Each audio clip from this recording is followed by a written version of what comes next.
Today I'm putting on my other hat as a student. I've recently gone back to study a Master of Music, Psychology and Performance Science, looking at VR and music, because I've always liked both things. Well, VR is sort of interested me in computer games for a long time, so I thought what a great opportunity now that these things are more accessible. So I'm going to talk a bit about the how the intersection of those things is starting to become more and more mainstream. We're seeing it happen, and also with regards to musicians. And if you're a musician performing, what's it like to perform in VR, especially if you're remote? At the moment with COVID, everyone's in lockdown, musicians can't really perform with each other. So if you are online, what's the best way to see people? That's the main question I'm asking. So I'm actually just about to start the study. So if anyone has a headset and they're interested in being a participant in the study, we've literally just 2 days ago had ethics approval to continue. So I'll leave my email at the end, and you can sign up and be involved if you can. So a little bit about my main role at the university is as the immersive media coordinator. So I help try and bring all the strings together of the different parts of the uni and make sure everyone's talking to each other. People know what they're doing, because uni's being silos. It's like, oh, I didn't know you were doing that. So a lot of time and effort sort of building community. It's one of those sort of unsung things that a lot of people do, but it's never in anyone's job description. So I kind of wanted to make sure that was actually covered in the work we do, because it's essential that we collaborate in our knowledge. And especially then taking it to the next level. So it's great that a new reality is happening. So we're all kind of in the same boat with that.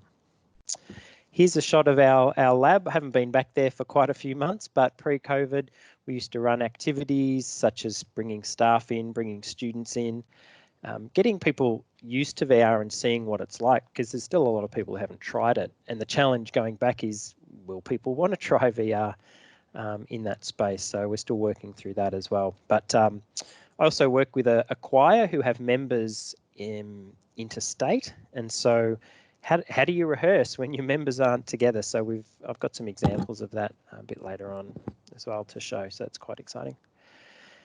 So the main question that this has really come out of is how do musicians perform online?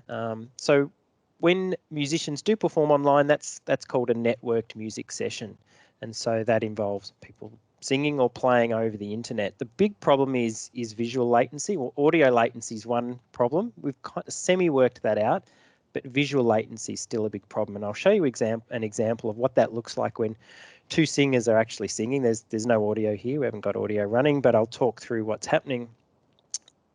Tess there is in Melbourne. Tash is in Launceston, so they're 500 kilometres apart, but their audio's in time, but their vision's not in time, because they're just using Zoom. And so if someone's conducting, the other person's seeing the beat out of time. And as you can see here, Tash just can't even look at Tess, because they're trying to keep to a rhythm and it's just throwing her out completely. So that's a bit of a waste, really. If musicians aren't looking at each other during a performance, got me thinking, well, is there something else that they could be doing instead? Maybe put them in another virtual world. The sense of place is something that people working in networked music are always interested in. How do you make someone feel like they're somewhere? Where does this music performance actually occur? Is it in the brain? Is it physically there? Is it in between? So I think VR has got potential to be this third place. Here's some information about what actually happens in a networked music performance. You have, starting on the left, you've got a microphone going into an audio interface, which can allow people to hear each other, goes into a computer, goes to a router, goes on the internet, and then heads off on the internet, comes back to the person at the other end. So if you're connecting two people together, audio has to go from one end and then back into someone's ears in about under 25 milliseconds in order to make people feel like they're actually in the same room, just because of sound travel. The speed of sound is about a 1 millisecond per foot. So in order to replicate that on the internet, you're talking about 25 milliseconds of sound distance. So that's quite tricky, But there are programs out there. This one called Jack Trip, which we've been using. It integrates with Jack, which is an application to send audio around, and you can route audio from your computer over the internet using this software that was developed out at Stanford. It's kind of fiddly, and it's taken took years to actually get my head around it. Here's an example of 4 computers when we were doing testing and setup. So lots of cable. Wi-Fi slows things down, so you really want to be cabled all the way. So the question that comes out that I was mentioning, if musicians aren't looking at each other, then why not try VR? What's it like to perform in VR? So we've done a few little tests with some other projects. Here's an example of I was singing Happy Birthday with someone in Altspace, which is a social VR platform. Unfortunately, what does happen is that your vision again is out of time in VR. So VR doesn't solve the latency problem at all, because the time it takes to take your hand movements and then send that through the computer, you've still got delays. So getting under that 25 milliseconds of visual delay, I think, is really going to be quite challenging. So keeping that in mind, what can you do in VR and what kind of a space can you occupy is important. Here's an example from big screen. We're doing some more testing with reading lyrics with someone in VR. Normally, a musician will sing from a piece of sheet music in front of them, but when you're in a virtual space, you've got the entire digital space there to work with. So how do you show music in VR? The one way we thought was probably easier is just to have it scrolling on a big screen around a campfire. So that's one option. There's lots of iterations you could do with that. This research work that I've embarked on initially came from some research that we did with some music therapists who had a very similar question: is how can we run music therapy online when people are remote? When you've got a spinal cord injury, it takes a lot of time and effort to get to a clinic in order to do music therapy sessions. So Jeanette Tamplin, who's our lead researcher, she had the question of, can you sing on the internet? And we're like, well, we're not sure if we can, but we'll look into it. And while we're there, let's throw in virtual reality as well, just to see if that can make a difference. And in the trial testing that we did, participants found that it actually provided them with a sense of privacy. They didn't feel embarrassed to sing. Keep in mind, all of these people aren't singers by trade, so having somewhere that blocked them out from everyone else, and they felt like they were in a different space. So it was like a mask being an avatar, and they found that to be quite useful. So out of that work, we're then looking at, well, okay, what else can we do? One of the other questions we've got is, well, can we integrate virtual reality into networked music? The challenge now with headsets is they're going wireless.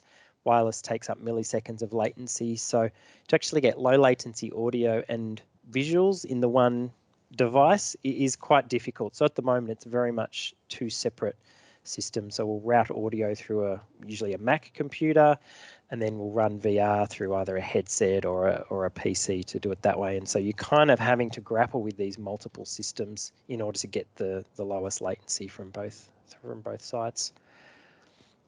My main research focus is looking at the key elements of performing in VR versus video conferencing, and the testing that I'm doing is comparing what's it like to sing in VR and then what's it like to sing when you're in a video conference. That's the main one that I'm kind of looking at. There's pros and cons, but I'm interested to know, well, what are those pros and cons? So if you are in a situation where you do want to do music with someone, okay, if you're this far away or you've got access to this equipment, let's try this. So I'm really looking to kind of create a framework of the best case scenarios there. Things that we know are great, and I've heard Beat Saber talked about already. I'm sure we'll hear more of it, but Beat Saber's fantastic. Makes you feel you're there. It's a great fitness activity. There's also some music apps as well that not quite multiplayer. There's some Exa Music is probably the closest I've seen to a really multiplayer experience where you can create music collaboratively. And of course, we can't not mention Museum of Other Realities, which is an amazing space, multiplayer. It has artistic works, not a lot of there's music works in there, sort of music playing, and I think as time goes on, we'll see more and more artworks being imported into here. The Cannes Film Festival is running an XR exhibition right now in Museum of Other Realities, which I'm hoping to check out soon. So that's kind of mind-blowing in terms of what a virtual space can look like when you're collaborating with people. We've seen examples of conferences in VR, of course. The educators in VR are one of the best proponents of doing that. There was a summit recently, a few months ago, where we were presenting slides in VR. You have to question whether presenting slides in VR is a good thing to do. Yes and no. It's the networking and the social side of things that actually works well in VR as well. But generally, I think doing a conference in 2D is, for the most part, actually a really good way to do it if it's targeted for that.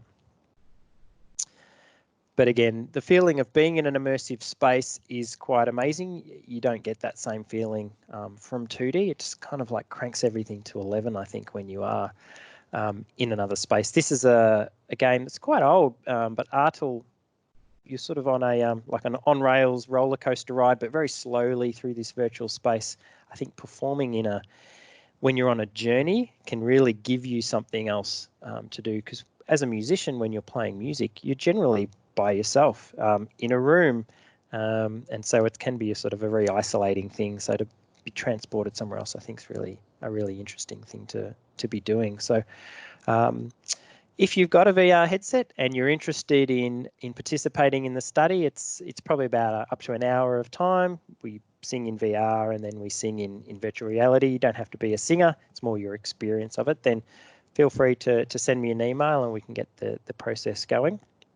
And happy to answer any questions or chat a bit about your experiences with VR and music. I know a lot of people have shifted to music and music online, and that's been a huge part of what we've been doing, especially through Zoom. So I'm certainly keen to chat more about that as well. So yeah, thanks for listening, and if there's any questions, we can go through those.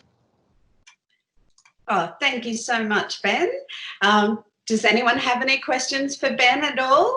Feel free to put your hands up or add them into the chat for Ben. We've got a few minutes before we start with Kim. Anything there? So Ben, I'm wondering, have you translated any of this? You were saying that you're sort of doing this from a student perspective right up the front. And I was wondering if you've actually had anything implemented within the learning and teaching field there, and what were those experiences with the networked functionality? So this research did come out of this music therapy project that we've been working on. So that's now going to a clinical trial this year. So what we'll be doing is we've built an app for the Go headset, ironically, but it works. It works. So we're going to deploy that this year and have people in their homes, people with spinal cord injuries in their homes, the clinician at uni, and bringing everyone together that way. And so that'll be done to see how feasible it is to do it remotely. It's very clunky though when you've got a headset and you've got all the network, plus if you've got limited mobility with your hands, we're certainly up against it, but that's part of what research is about. The reason we went with the Go was because we built the app so it was gaze-based.